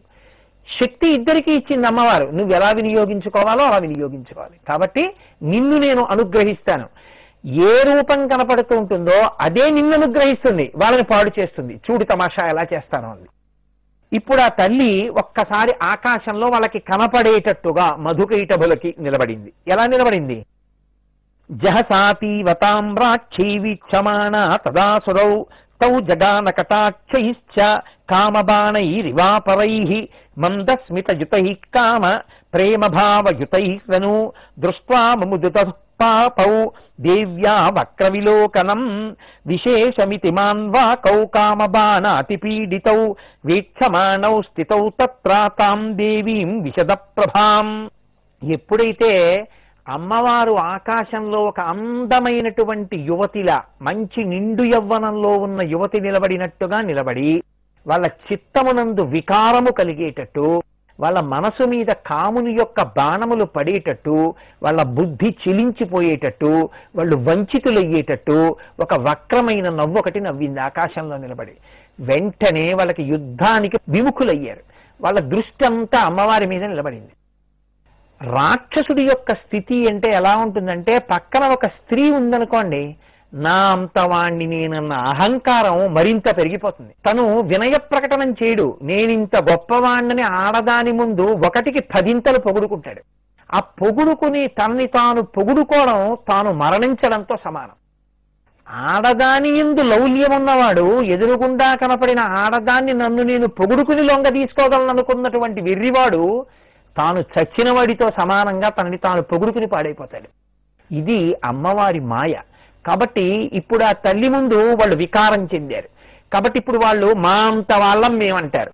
దీన్ని అవకాశంగా తీసుకున్నారు విష్ణు భగవానుడు. తీసుకుని ఆయన అన్నారు, యుద్ధం ఆప్చేసి వాళ్ళిద్దరి వంక చూసి, హరిణాపి చ తద్దృష్టం దేవ్యాస్తత్ర చికీర్షితం మోహితౌ తౌ పరిజ్ఞాయ భగవాన్ కార్యవిత్తమః దదామి పరమ ప్రీతో యుద్ధేన యువయో కిల దానవో బహవో దృష్టా యుధ్యమానా మయా పురా యువయోః సదృశ కోపి న దృష్టో న చ వైశ్రుతః తస్మాన్ తుష్టో తుష్టోస్మి కామం వై నిస్తులేన బలేన చ భ్రాతోశ్చ వంచితం కామం ప్రయచ్ఛామి మహాబలౌ తచ్ఛ్రుత్వా వచనం విష్ణోః సాభిమానౌ స్మరాతురౌ. మీరిద్దరూ ఎంత గొప్ప యుద్ధం చేశారయా, ఇన్ని వేల సంవత్సరములు యుద్ధం చేసినా నా చేతిలో నిహతులు కాకుండా నాతో రొమ్ము ఎదురొడ్డి పోరాడుతున్నారంటే మీ వంటి మహావీరులు నేను చూడలేదు. ఎప్పుడైతే వాళ్ళిద్దరూ ఒక కాంత వంక చూస్తున్నారో ఆ కాంత తమ వంక నవ్వుతూ చూస్తోందో, తమని ఎదురుగుండా ఉన్నటువంటి యోధుడు ప్రశంసిస్తున్నాడో, వాళ్ళ యొక్క చిత్త వికారం మరింత ఎక్కువైపోయింది. ఎక్కువైపోయి మా అంత వాళ్ళం మేమనుకున్నారు అని ఆయన పొగిడి పొగిడి అన్నారు. ఇంత గొప్ప యుద్ధం చేసినటువంటి మిమ్మల్ని నేను మామూలుగా పొగిడి విడిచిపెట్టడం నాకు నచ్చలేదు. ఇంత గొప్ప యుద్ధం చేశారు కాబట్టి మీరు ఏదైనా కోరుకోండి, మీకు ఇస్తానన్నారు. అలా ఇస్తాను అంటే ఎదురుగుండా ఒక కాంత చూస్తుండగా చిత్త వికారం చెందినవాడు అయితే మాకు ఇవ్వండి అని అడిగి పుచ్చుకుంటే అవతల వాడు ఒప్పవాడైపోతాడు. అందుకని మేమడిగి పుచ్చుకోవడం ఏంటి, నీకే ఇస్తాను ఏం కావాలో అంటే కదా వీడు గొప్పవాళ్ళు అవుతారు. అటువంటి చిత్త వికారం కలిగేటట్టు చేసింది ఆవిడ. బుద్ధి యందు అటువంటి అహంకారం కలిగేటట్టు చేసింది. కాబట్టి వాళ్ళిద్దరు అన్నారు, హరే నయాచకావా వాం త్వం కిం దాతుమిహేచ్ఛసి దదావతుభ్యం దేవేశ దాతరౌ నౌనయాచకౌ. నువ్వు మమ్మల్ని ఏమన్నా గెలిచావా, లేకపోతే మేము ఓడిపోయామా, మాకు వరాలు ఇస్తానంటే ఏంటి? నువ్వెవరు మాకు వరాలు ఇవ్వడానికి? నువ్వేం మమ్మల్ని గెలవలేదు, ఇంకాను గెలవకుండా మాకు వరాలు ఇవ్వడం ఎందుకో? ఆ అవసరం వస్తే మేమే నీకు వరం ఇస్తాం, ఏం కావాలో కోరుకో. ఇది వాళ్ళ బుద్ధి యందు అటువంటి అహంకారం పుట్టేటట్టుగా చేసింది. ఎప్పుడైతే వాళ్ళు ఏం కావాలో కోరుకో అన్నారో విష్ణు భగవానుడు అన్నారు, తయోస్తద్వచనం శ్రుత్వా ప్రత్యువాచ జనార్దనః భవేతా మధ్యమే తుష్టౌ మమ వద్యావుభావపి. ఏదైనా వరం ఇస్తాను కోరుకోమన్నారుగా, నేను కోరుకుంటాను. ఏమిటో తెలుసా, మీ ఇద్దరూ నా చేతిలో చచ్చిపోండి అన్నారు. ఇప్పుడు వరం ఇస్తాను అన్నవాడు మాట ఇచ్చినవాడు మాట తప్పకూడదుగా. ఎదురుగుండా కనపడినటువంటి ఆడదాని ముందు మళ్ళీ అయ్యి బాబోయ్ మేము అలా చచ్చిపోమంటే మళ్ళీ వాళ్ళకి సిగ్గు. అందుకని తనని తాను చంపుకోవడానికైనా సిద్ధపడతాడు. కానీ కామబాణములు పడినటువంటి వాడి ప్రవర్తన ఎంత ఉద్ధతితో ఉంటుందో, ఎంత పాడైపోతారో అమ్మవారు లోకానికి చూపించాలనుకుంది. స్త్రీల ముందు తనను తాను పొగుడుకోవడం, స్త్రీలు నవ్వినంత మాత్రం చేత వెర్రెక్కిపోయి తన యొక్క సహజమైన స్థితిని కోల్పోవడం, అపారమైనటువంటి అతిశయంతో ప్రవర్తించడం ఎవరి లక్షణాలో, దానివల్ల ఎంత ప్రమాదం వస్తుందో అమ్మవారు చూపిస్తోంది.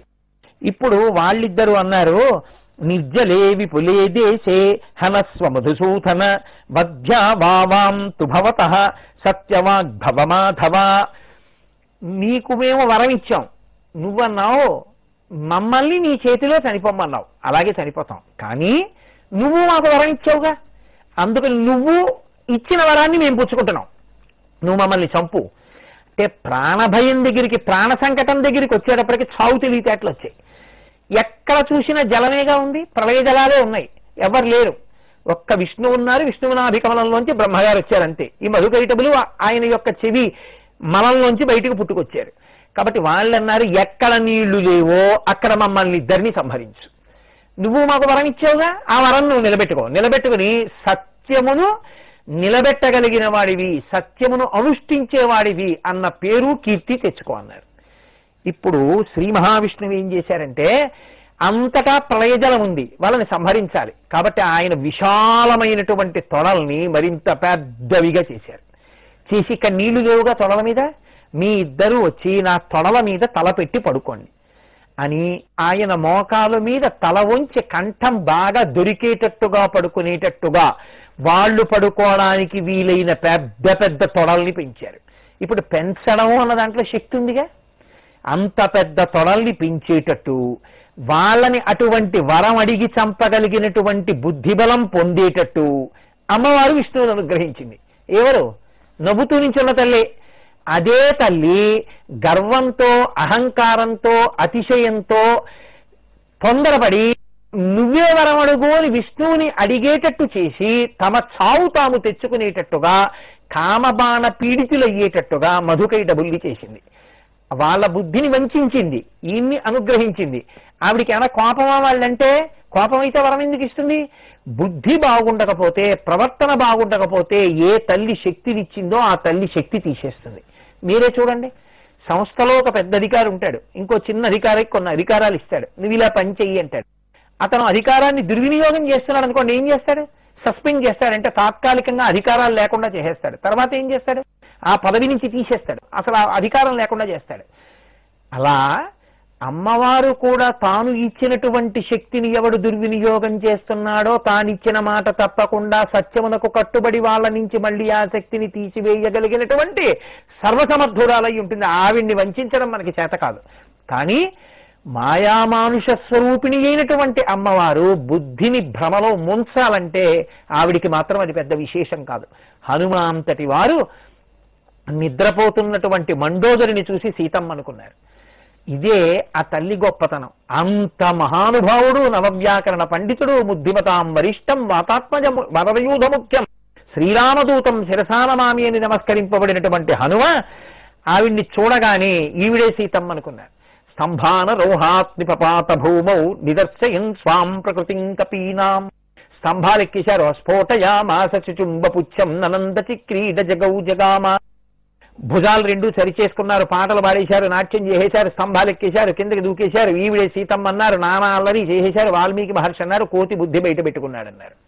అంటే ఆ తల్లి తలుచుకుంటే ఎటువంటి వారిని కూడా మోహమునకు వశులను చేయగలదు. కాబట్టి ఆ తల్లిని వంచాం, ఆ తల్లిని మోహంలో పెట్టామనుకుని మేము మరణించకుండా ఉండాలి అని అడగకుండా మేము కోరుకున్నప్పుడు మరణం రావాలి అని అడిగినటువంటి మధుకైటబులు బతకగలిగారా? అదే అమ్మవారిని స్తోత్రం చేసి అమ్మవారిని నమ్ముకున్నటువంటి మార్కండేయుణ్ణి అమ్మవారు ఒకరు, శివుడు ఒకడు కడుగా శివ శివ, రుద్ర రుద్రాణి, భవ భవాని, శర్వ శర్వాణి.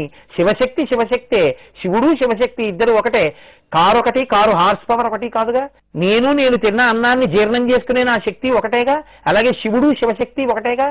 అయినప్పుడు మార్కండేయుడు జోలికెళ్లి ఆయన ఉసురు తీద్దామని ప్రయత్నించినటువంటి యమధర్మరాజు గారి మీద తన ఎడమకాలితో తన్ని యమధర్మరాజుని కూడా నశింపచేయగలిగినటువంటి శక్తి స్వరూపిణి. పరమశివుని యొక్క వామార్ధ భాగమనందు ఉండేది అమ్మవారేగా. ఎడంకాలు పైకి లేచి తన్నిందంటే అమ్మవారేగా తన్నింది. కాబట్టి ఆ తల్లి ఎవరినైనా అనుగ్రహించగలదు. మార్కండేయుణ్ణి చిరాయుష్మంతుణ్ణి చేసిందా లేదా? ధర్మమునకు కట్టుబడినటువంటి వాణ్ణి 10 కాలాలు ఉండేటట్టు చేస్తుంది. విభీషణుడు నాకు ధర్మమునందు బుద్ధి ఉండాలన్నాడు, నువ్వు చిరంజీవివి అన్నారు బ్రహ్మగారు. ఎవరు ధర్మమును కోరుకుంటారో వాడు చిరంజీవి. ఎవడు శక్తి ఉందని అధర్మాన్ని అనుష్ఠిస్తాడో వాడు నశించిపోతాడు. రావణుడు ఎంతో తపించాడు, ఎంతో శక్తి సంపాదించాడు, కానీ అధర్మాన్ని పట్టుకున్నాడు, నశించిపోయాడు. ఆయన తపస్సు ఆయన్ని రక్షించలేదు. అలాగే మధుకైటబులు ఎంత శక్తివంతులైనా అధర్మం వైపుకి నడిస్తే అమ్మవారు మాత్రం వాళ్ళని ఉంచే ప్రయత్నం చెయ్యలేదు. శ్రీ మహావిష్ణువుకి శక్తినిచ్చింది, బుద్ధి ప్రచోదనాన్ని ఇచ్చింది. వాళ్ళ బుద్ధిని వంచింది, వాళ్ళ యొక్క శక్తి నశించిపోయేటట్టు చేసింది. ఇప్పుడు వాళ్ళిద్దరూ వచ్చి ఒకరి తర్వాత ఒకరు శ్రీ మహావిష్ణువు యొక్క తొడల మీద పడుకున్నారు. చక్కగా కంఠం పైకొచ్చేటట్టుగా పెట్టి తలవాల్చి మోచిప్ప మీద పడుకుంటే ఆయన తన సుదర్శన చక్ర ధారల చేత వాళ్ళిద్దరి యొక్క కంఠాలు తరిగేశారు. తరిగేస్తే వాళ్ళల్లో ఉండేటటువంటి ఆ కొవ్వంతా కూడా కారిపోయి ఆ కొత్తగా ఏర్పడుతున్నటువంటి భూతలం మీద ఏర్పడింది సృష్టి జరుగుతుంటే. అందుకని నీది నీతి తతో జాతం నామ పృథ్వాహ సమంతతః అభక్ష్వా మృత్తికాతేన కారణేన మునీశ్వరాః. ఎప్పుడైతే ఈ భూమి అంతా కూడా వాళ్ళిద్దరి నుంచి కారిపోయినటువంటి మేధస్సు చేత నిండిపోయిందో, నిండిపోయినటువంటి రూపంతో పొరకట్టి ఉందో దాన్ని మేదిని అని పిలిచారు.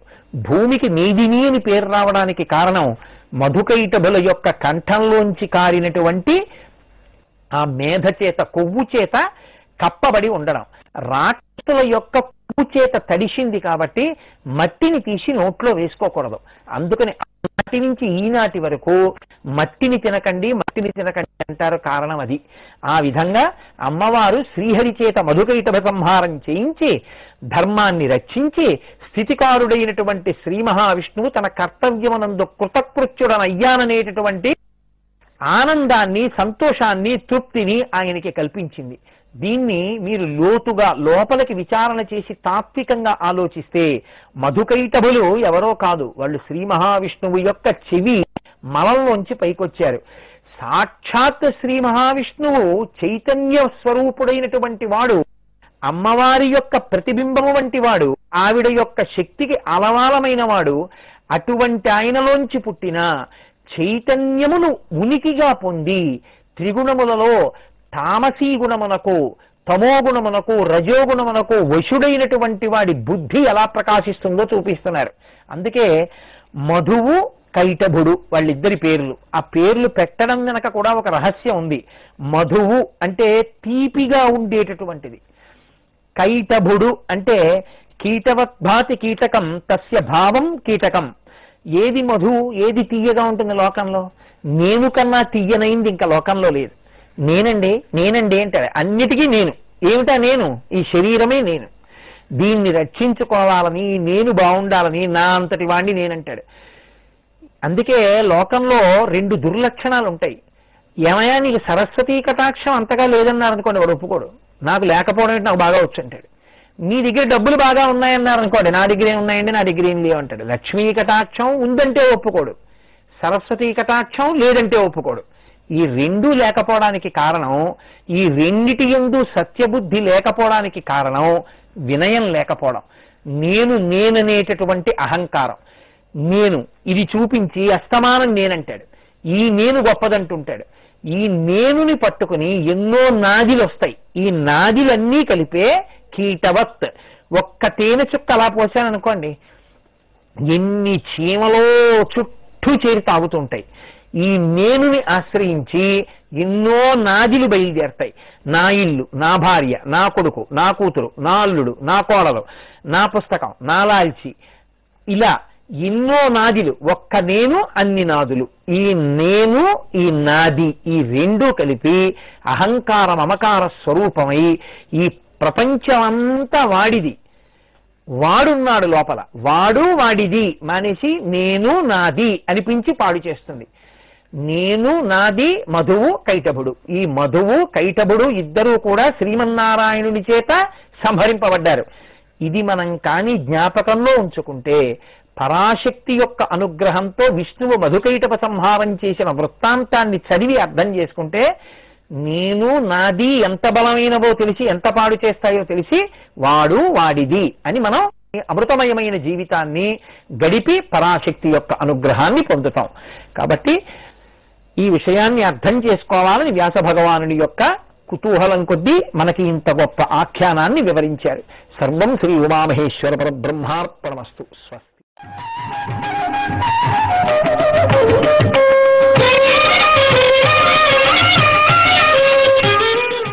శుక్లాంబరధరం విష్ణుం శశివర్ణం చతుర్భుజం ప్రసన్నవదనం ధ్యాయేత్ సర్వవిఘ్నోపశాంతయే. గురుర్బ్రహ్మా గురుర్విష్ణుః గురుర్దేవో మహేశ్వరః గురుః సాక్షాత్ పరబ్రహ్మ తస్మై శ్రీ గురవే నమః. వ్యాసాయ విష్ణురూపాయ వ్యాసరూపాయ విష్ణవే నమో వై బ్రహ్మనిధయే వాసిష్ఠాయ నమో నమః. వాగర్ధావివ సంపృక్తౌ వాగర్ధ ప్రతిపత్తయే జగత పితరౌ వందే పార్వతీ పరమేశ్వరౌ.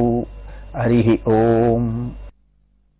మనం సనాతన ధర్మంలో ప్రధానంగా నమ్మేటటువంటి విషయం, మనుష్య జన్మ యొక్క ప్రయోజనం మళ్లీ పుట్టవలసిన అవసరం లేకుండా ఈశ్వరుణ్ణి చేరుకోవడం. ఈశ్వరుణ్ణి చేరుకోవడానికి ప్రధానమైనటువంటి సాధనము జ్ఞానము. జ్ఞానము వినా వేరొక మార్గం లేదు. అందుకే నాణ్య పంధాయనాయ విద్యతే, ఇంకొక మార్గం ఉన్నది అని నువ్వు ఆలోచన చెయ్యవద్దు. ఆ జ్ఞానము కలగడం పుస్తకాంతర్గతమైనటువంటి జ్ఞానం కాదు.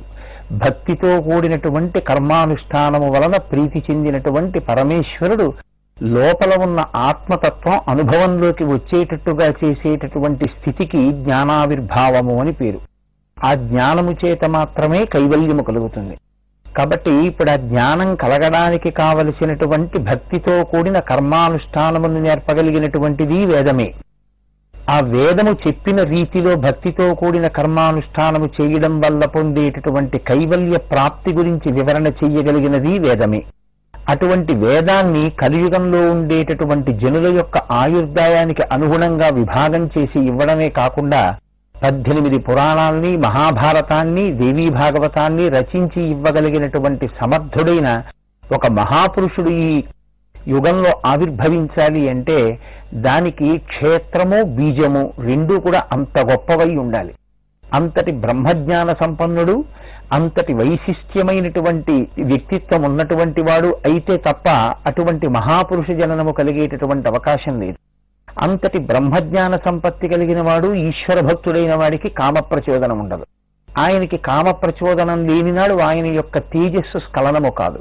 ఆయన తేజస్సు స్ఖలనము కాకపోతే లోకాన్ని ఉద్ధరించగలిగినటువంటి మహాపురుష జననము జరగదు. కాబట్టి కదలికలన్నీ పరాశక్తి యొక్క అనుగ్రహమే అని మనం ప్రతిరోజు చెప్పుకుంటున్నాం. వ్యాస భగవానుడి యొక్క జననం కోసమని వేద విభాగం చేసి అష్టాదశ పురాణములను ఇవ్వగలిగినటువంటి నారాయణాంశతో పుట్టేటటువంటి ఒక మహాపురుష జననము కొరకు అమ్మవారు ఎన్ని కదలికలు తీసుకొచ్చిందో, ఎంత పెద్ద ప్రణాళికా నిర్మాణం చేస్తే తప్ప వ్యాస భగవానుడి యొక్క జననము జరగలేదో మనకి చాలా అందంగా వివరించి చూపిస్తారు వ్యాస భగవానుడు ఈ దేవీ భాగవతాంతర్గతంగానే.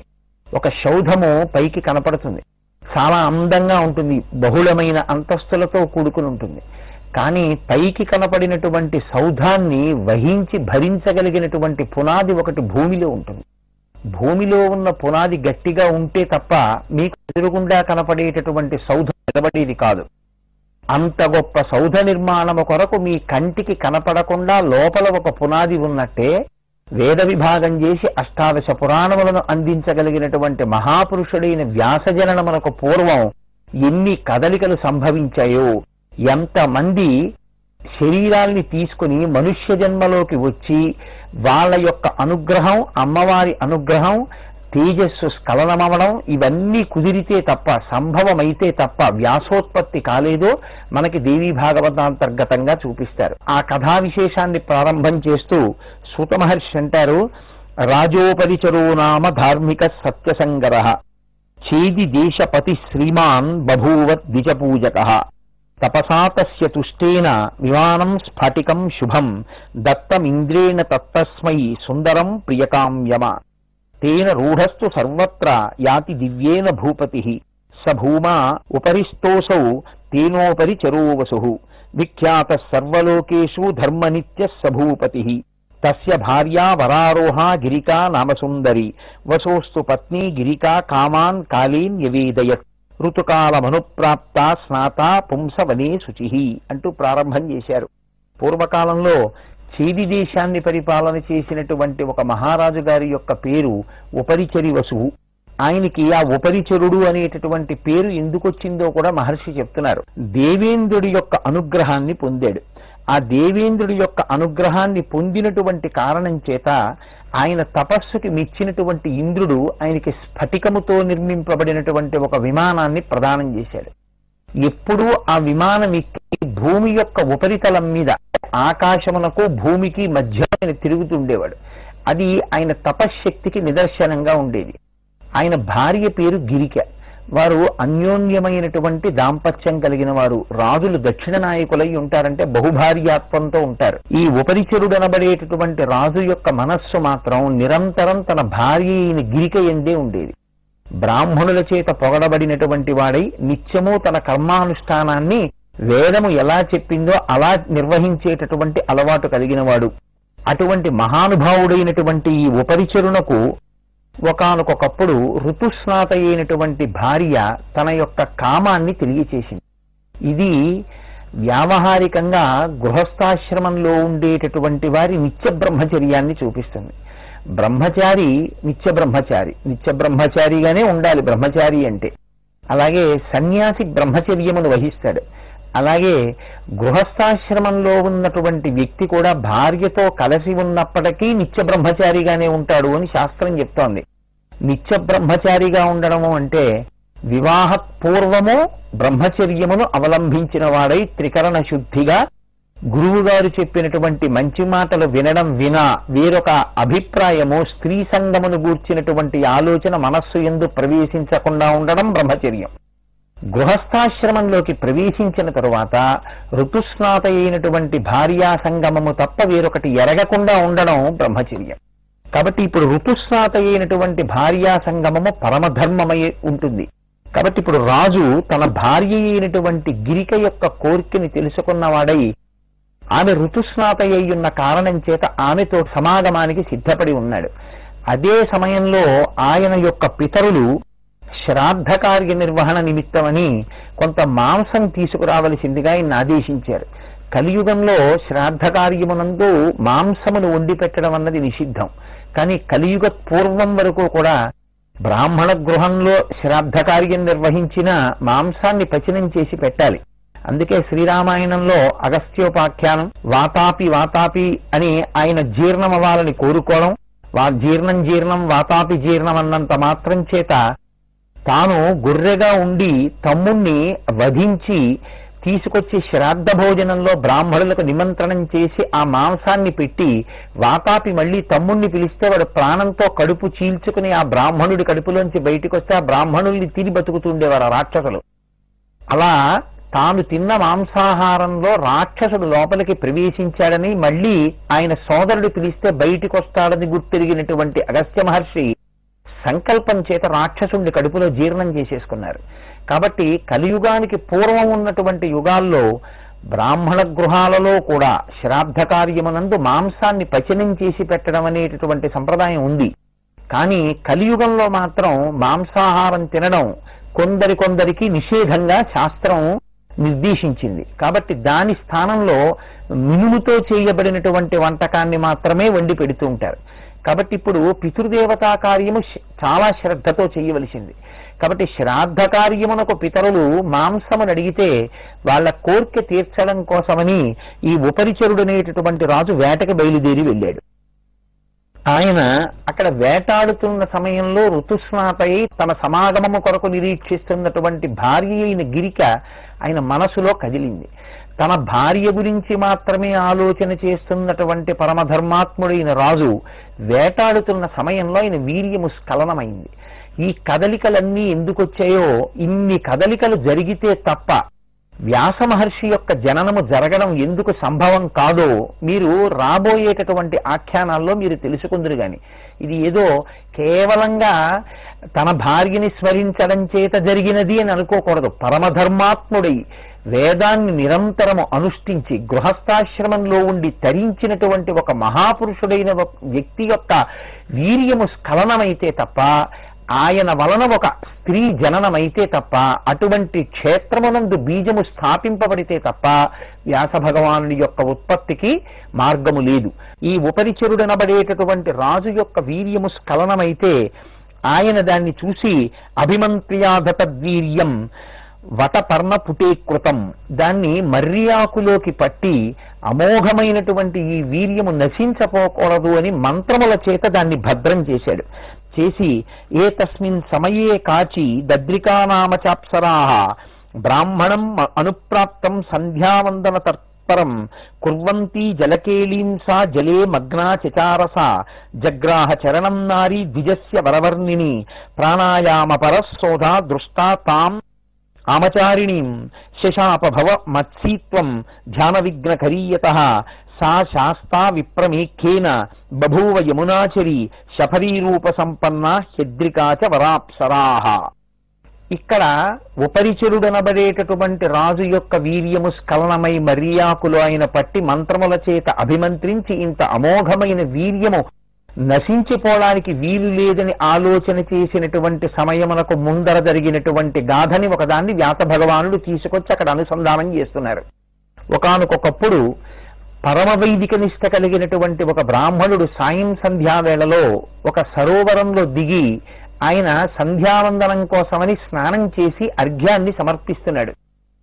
ఆ సమయంలో అద్రిక అనబడేటటువంటి ఒక అప్సరస జలకేలి సాగిస్తోంది. ఆవిడ ఈ బ్రాహ్మణుణ్ణి చూసి ఆవిడికి ఎందుకో హేళన చెయ్యాలనిపించింది. కానీ తపశ్శక్తి సంపన్నుడైనటువంటి బ్రాహ్మణుడి యొక్క క్రోధం ఎంత దూరం వెడుతుందో ఆవిడ ఆలోచించలేకపోయింది. అద్రిక అనబడేటటువంటి అప్సరస ఒక్కసారి నీటిలో మునిగి నీటి అడుగు నుంచి వచ్చి ఆయన కాళ్ళు గట్టిగా లాగింది. ఆయన ఒక్కసారి ఆ నీటిలోకి చతికిల పడిపోయాడు. ఆయన పైకి లేచి అన్నాడు, సంధ్యావందనం చేసుకుంటున్నటువంటి నన్ను నీటి అడుగు నుంచి వచ్చి కాళ్ళు పట్టుకుని లాగి అపభ్రంశమయ్యేటట్టు చేశావు కనుక నీటిలో మాత్రమే తిరుగాడగలిగినటువంటి ప్రాణి అయిన చాపగా నీవు మారిపోయేదరువుగాక అన్నాడు. ఋషి తన తపశ్శక్తి చేత ఆయన సత్యం మాట్లాడాడనకూడదు. ఋషి మాట్లాడింది సత్యం కాదు, ఋషి ఏది మాట్లాడాడో అది సత్యం అవుతుంది. ఆయనకి అంతటి శక్తివంతుడై ఉంటాడు. కాబట్టి ఇప్పుడు ఋషి ఏదన్నాడో అది సత్యం అయిపోవాలి. కాబట్టి ఇప్పుడు ఈ అద్రిక అనబడేటటువంటి అప్సరస ఒక చాపగా మారిపోయింది. ఇప్పుడు ఆవిడ మహర్షి యొక్క కాళ్ళ మీద పడింది. తప్పు చెయ్యడం తేలిక, శాపవాక్కుని విడిచిపెట్టిన తరువాత అనుగ్రహం కోసం మళ్ళీ ప్రయత్నించడం ఎంత కష్టాన్ని తీసుకొస్తుందో మనకి చూపిస్తుంది. పెద్దలతో వ్యవహరించేటప్పుడు కేవలం ఏదో వేళాకోళంగా ఉండడం, వారి పట్ల అవమానం చెయ్యడం, వారు క్రుద్ధులయ్యేటట్టు చెయ్యడం ఎంత ప్రమాదాలకి దారి తీస్తుందో మనకి చూపిస్తుంది దేవీ భాగవతం.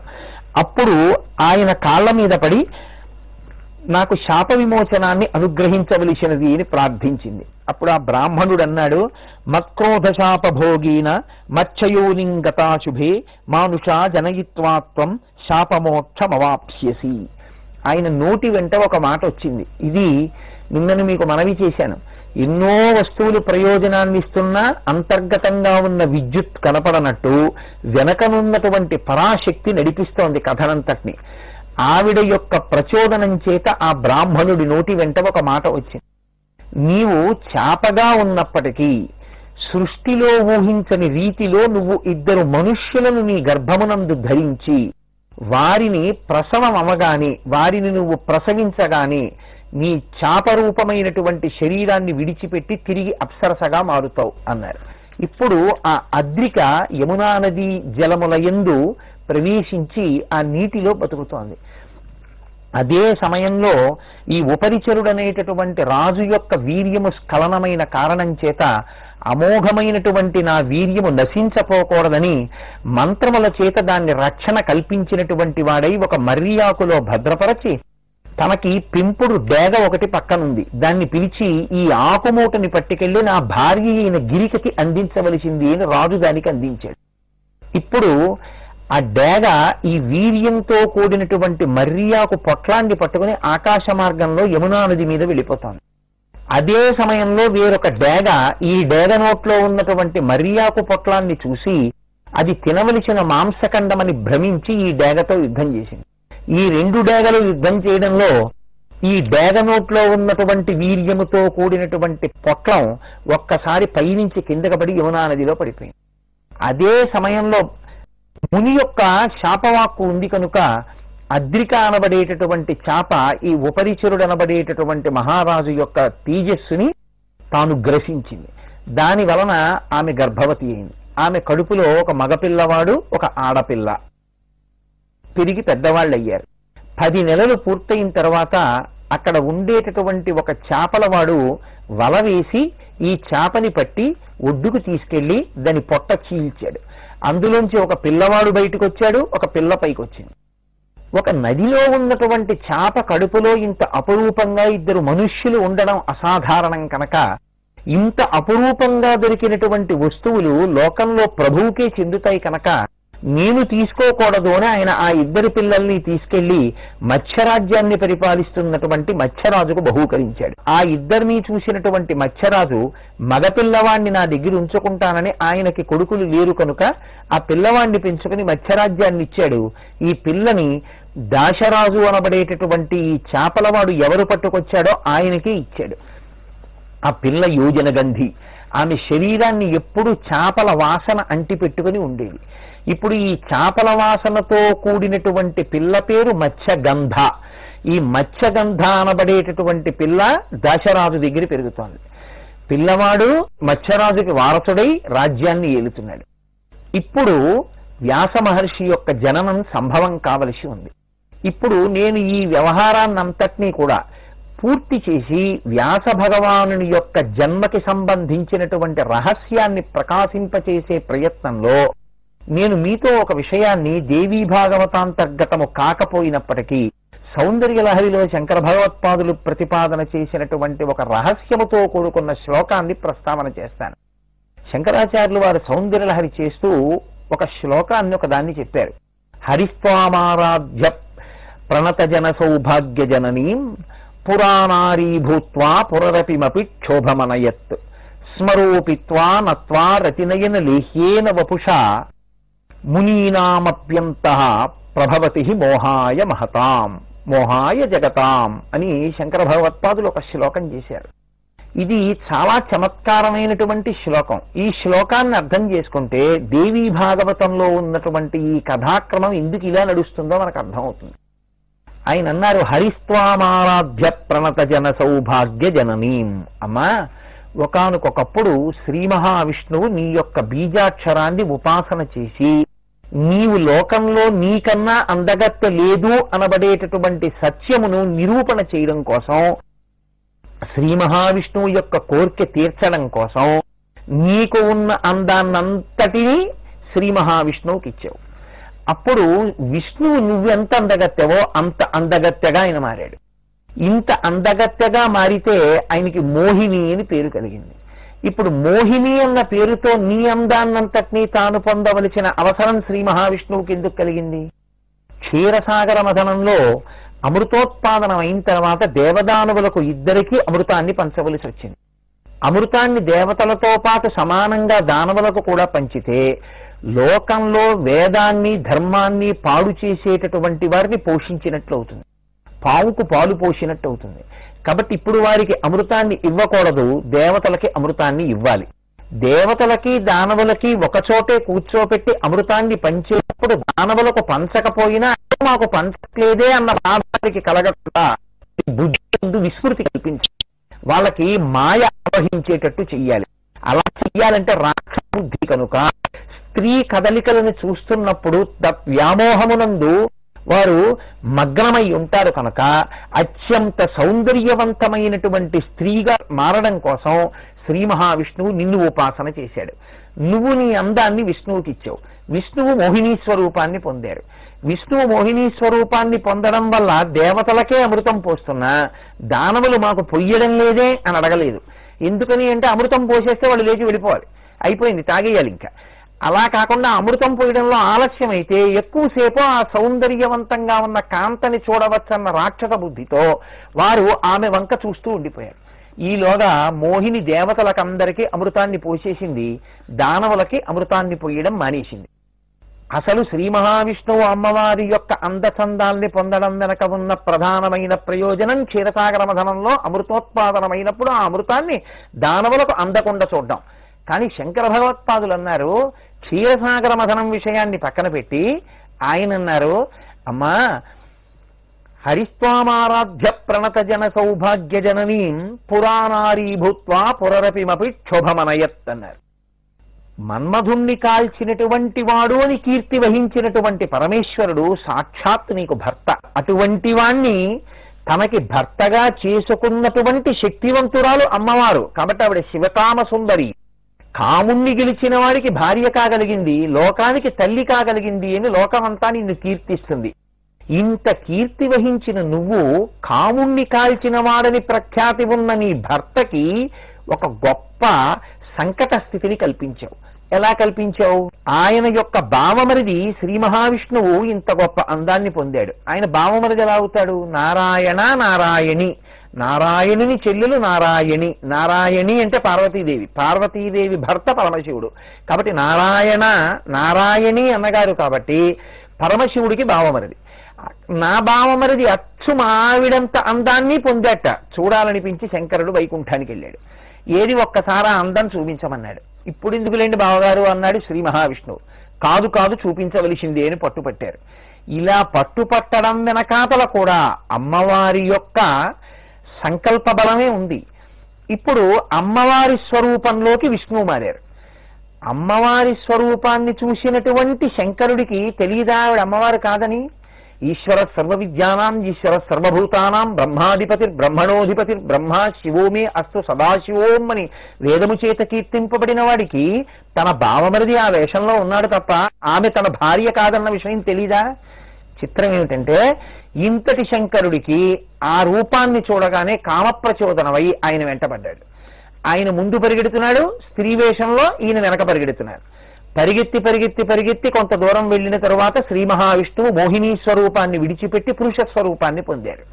కానీ శంకరుడి యొక్క అమోఘమైనటువంటి వీర్యము స్ఖలనమైంది. శంకరాచార్యులు వారు అన్నారు, అమ్మా ఏ ఈశ్వరుడు కాముణ్ణి కాల్చాడో ఆ కాముణ్ణి బతికించి ఆయనకి అధికారం ఇచ్చి నీ భర్త పరువు వీధిలో పడిపోయేటట్టు చేశావు కదమ్మా. పురాణారీ భూత్వా పురరపిమపి క్షోభమనయత్ అన్నారు.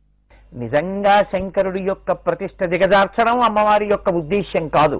ఎందుకు చేసింది తల్లెలాగా? పరమశివుడికి శ్రీ మహావిష్ణువుకి కొడుకు పుడితే అటువంటి వాడి చేతిలో తప్ప మరణించనని మహిషి అనబడేటటువంటి రాక్షసి వరం కోరుకుంది. ఆవిడ దృష్టికోణం ఏమిటి? వాళ్ళిద్దరూ పురుషులు కాబట్టి వాళ్ళకి బిడ్డడు పుట్టడు కాబట్టి నన్ను చంపేవాడు ఉండడని.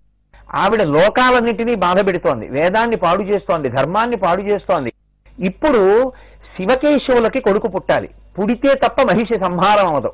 అందుకని మోహినీ వేషంలో ఉండేటటువంటి శ్రీ మహావిష్ణువు యందు పరమశివుడు అనురక్తుడయ్యేటట్టుగా చేసి వాళ్ళిద్దరికీ కొడుకు రూపంలో అయ్యప్ప స్వామి ప్రభవిస్తే ఆ అయ్యప్ప స్వామి వారి యొక్క చేతిలో ఈ మహిషి సంహారం అయ్యేటట్టుగా చేసి పరమశివుని యందు కామప్రచోదనం చెయ్యడంలో అమ్మవారు ఇంత గొప్ప కథ నడిపించి లోకాన్ని రక్షించడం కోసం, మహిషి సంహారం కోసం, అయ్యప్ప జననం కోసం చనిపోయిన కాముణ్ణి మళ్ళీ బతికించి ఆ కాముని బాణములు శివుడి మీద పడేటట్టు చేసి లోకాల్ని రక్షించడానికి ఈ పని చేసింది తప్ప తల్లి కదిపేటటువంటి కదలికలలో ఒక్కొక్కరి యొక్క తేజస్సు స్ఖలనమవడంలో, ఒక్కొక్కరి మనస్సులో కామం ప్రచోదనం అవడంలో లోకరక్షణ తల్లి ఎంత చేస్తుందో, ఎందుకు మహాత్ముల యొక్క మనసు కదుపుతుందో శంకరాచార్యుల వారు చెప్పకుండా ఆ శ్లోకం యొక్క పూర్వార్ధ భాగంలో మనకి చూపించారు. కనుక హరిస్వామారాధ్య ప్రణత జన సౌభాగ్య జననీం పురాణారీ భూత్వా పురరపిమపి క్షోభమనయత్. మిగిలిన రెండు పాదాల్లో శంకరాచార్యులు వారు అంటారు, స్మరోపిత్వానత్వారతి నయనలేహ్యేన వపుషా మునీనామప్యంతః ప్రభవతి మోహాయ జగతాం. ఇది ఇంకా చమత్కారమైనటువంటి మాట. అమ్మా, సంసారములను విడిచిపెట్టి ముక్కు మూసుకుని ఎక్కడో పర్వతముల మీద కూర్చుని తపస్సు చేసి ఇంద్రియములు నిగ్రహిద్దామని ప్రయత్నించేటటువంటి మునులు కూడా మన్మధుడి బాణాలు పడతాయని భయపడిపోతున్నారమ్మా అన్నారు. ఎందుకు అమ్మవారు మన్మధుడికి అంత బలం ఇవ్వడం? అందులో ఉన్న చమత్కారమేమో ఎందుకు ఇలా కామప్రచోదనం మహాత్ములకు కలిగేటట్టు చేసి మళ్ళీ వాళ్ళ కడుపున ఒక మహాత్ముడు పుట్టేటట్టు చేసి ఆవిడ లోకాలని ఉద్ధరిస్తుందో ఇందులో ఉన్న రహస్యం ఏమిటో రేపటి రోజున మీకు నేను విజ్ఞాపన చేసే ప్రయత్నం చేస్తాను. మంగళాశాసన పరై మదాచార్య పరోగమై సర్వైశ్చ పూర్వైరాచార్యై సత్కృతాయాస్తు మంగళం. మంగళం కోసలేంద్రాయ మహనీయ గుణాత్మనే చక్రవర్తి తనూజాయ సర్వభౌమాయ మంగళం. ఉమాకాంతాయ కాంతాయ కామితార్థ ప్రదాయినే శ్రీగిరీశాయ దేవాయ మలినాథాయ మంగళం. సర్వం శ్రీ ఉమామహేశ్వర పరబ్రహ్మార్పణమస్తు.